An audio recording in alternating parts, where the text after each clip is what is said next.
Hello dear students, इस video में हम क्लास 9th का हिंदी का सेकंड टर्म का सिलेबस देखेंगे। तो चलिए स्टार्ट करते हैं इस वीडियो को। तो सबसे पहले देखिए कि जो आपका गद्य खंड है ये 8 नंबर का है। अब गद्य खंड क्या होता है, तो जैसा कि आपको पता है कि आपके पास 2 बुक्स हैं, क्षितिज और कृतिका। तो क्षितिज बुक में जितने भी चैप्टर्स हैं वे सभी चैप्टर्स ही आपके गद्य खंड में आते हैं। ठीक है, अब कौन कौन से चैप्टर्स आपके सेकंड टर्म में क्षितिज की बुक से आ रहे हैं उसके बारे में मैं आपको आगे बताऊंगा। सबसे पहले आप इतना जान लीजिए कि गद्य खंड आपका 8 नंबर का है। अब गद्य खंड में आप देख सकते हैं कि इसमें आपसे टोटल 4 प्रश्न पूछे जाएंगे और हर एक प्रश्न 2 नंबर का होगा, तो टोटल आपके 8 नंबर हो गए। और ये जो है 4 प्रश्न ये आपके टोटल हैं, यानी कि जितने भी चैप्टर्स आएंगे क्षितिज की बुक से सेकंड टर्म में तो सभी को मिला करके ही 4 प्रश्न पूछे जाएंगे। ठीक है, तो ये आपके 8 नंबर हो जाएंगे। अब इसके बाद आगे आप देख सकते हैं कि जो आपका काव्य खंड है ये आपका 6 नंबर का है। काव्य खंड क्या होता है, तो जैसा कि आपको पता है कि क्षितिज बुक में ही कुछ आपके कविताएं भी हैं, तो वे सभी कविताएं ही काव्य खंड में आती हैं। ठीक है, तो ये हो गया। अब काव्य खंड से आप देख सकते हैं कि टोटल 3 प्रश्न पूछे जाएंगे और हर एक प्रश्न 2 नंबर का होगा, तो टोटल आपके 6 नंबर हो गए। और एक बात मैं आपको और बताना चाहूंगा कि जैसा कि आपको पता है कि इस बार का जो आपका सेकंड टर्म का एग्जाम है ये आपका सब्जेक्टिव एग्जाम होगा, यानी कि जो इसमें क्वेश्चंस पूछे जाएंगे उन सभी के आंसर आपको लिखने पड़ेंगे। ठीक है, जैसे आपका फर्स्ट टर्म हुआ था ना जो कि पूरा एमसीक्यू टाइप के क्वेश्चंस आए थे, लेकिन सेकंड टर्म में ऐसा नहीं होगा। सेकंड टर्म आपका सब्जेक्टिव टाइप का होगा, यानी कि इसमें आंसर आपको लिखने पड़ेंगे। ठीक है, कई बच्चों को ये बात पता भी होंगी, लेकिन फिर भी मैंने आपको बता दिया।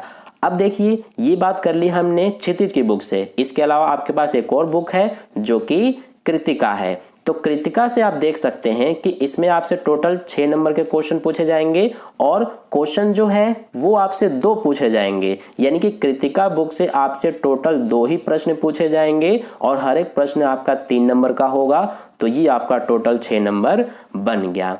तो हमने दोनों बुक्स की बात कर ली कि दोनों बुक्स आपके कितने कितने नंबर के क्या क्या आएंगे। सबसे पहले जो क्षितिज की बुक है उसका गद्य खंड आपका 8 नंबर का और काव्य खंड 6 नंबर का, और कृतिका बुक से आपसे 6 नंबर के क्वेश्चन आएंगे। तो यहाँ पर टोटल आप देख सकते हैं कि आपके 20 नंबर बन गए, यानी कि दोनों बुक से 20 नंबर के क्वेश्चन आएंगे आपके। ठीक है, अब इसके बाद हम लेखन की बात कर लेते हैं। तो लेखन में आप देख सकते हैं कि सबसे पहले यहाँ पर आपको अनुच्छेद लिखने के लिए आएगा। अनुच्छेद आप देख सकते हैं कि आपको 3 ऑप्शन दिए जाएंगे, यानी कि 3 विषय आपको दिए जाएंगे, जिसमें से किसी एक विषय पर आपको लगभग 150 शब्दों में अनुच्छेद यानी कि पैराग्राफ लिखना पड़ेगा, और ये अनुच्छेद जो है आपका 5 नंबर का आएगा। इसी तरह से अगला टॉपिक क्या है, ये आपका है पत्र, या तो औपचारिक या फिर अनौपचारिक पत्र आपको लिखने के लिए आएगा, जो कि 120 शब्दों का होगा, और ये आपको लिखना पड़ेगा जो कि 5 नंबर का होगा। यानी कि 5 नंबर का आपका पत्र आएगा, चाहे वो औपचारिक आ सकता है चाहे अनौपचारिक आ सकता है। ठीक है, तो सेकंड आपका पत्र आएगा, ये हो गया। इसके बाद अगला आप देख सकते हैं कि ये आपका संवाद लेखन आएगा लिखने के लिए। संवाद लेखन क्या होता है, कोई भी 2 व्यक्ति होते हैं उनके बीच जो आपस में बातचीत होती है उसी को हम संवाद कहते हैं।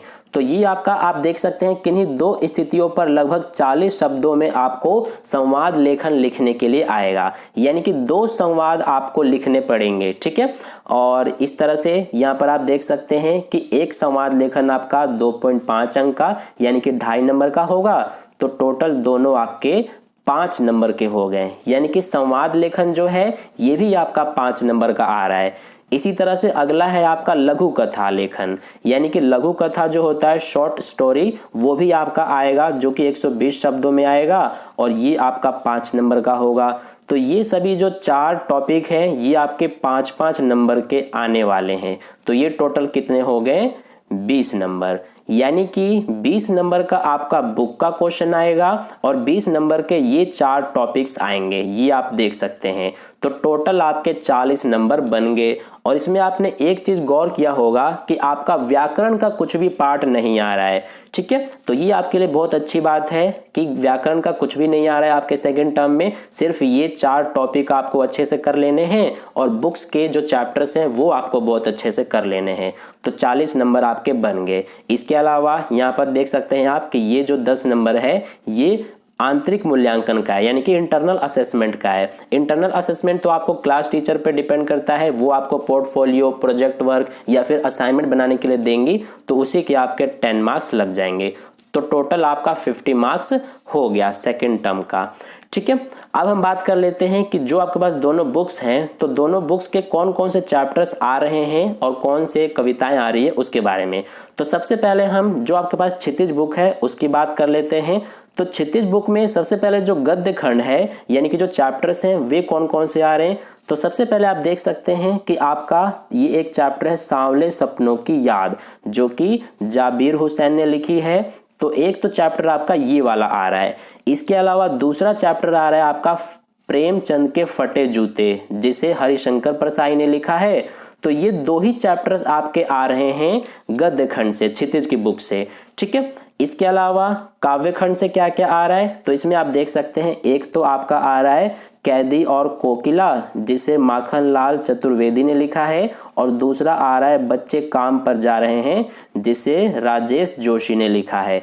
तो 2 आपके चैप्टर्स आ रहे हैं और 2 ही कविताएं भी आ रही हैं। तो टोटल आपके 4 आ रहे हैं क्षितिज की बुक से। इसी तरह से अगला जो बुक है आपके पास कृतिका। तो कृतिका से आप देख सकते हैं इसमें से आपके 3 चैप्टर्स आ रहे हैं।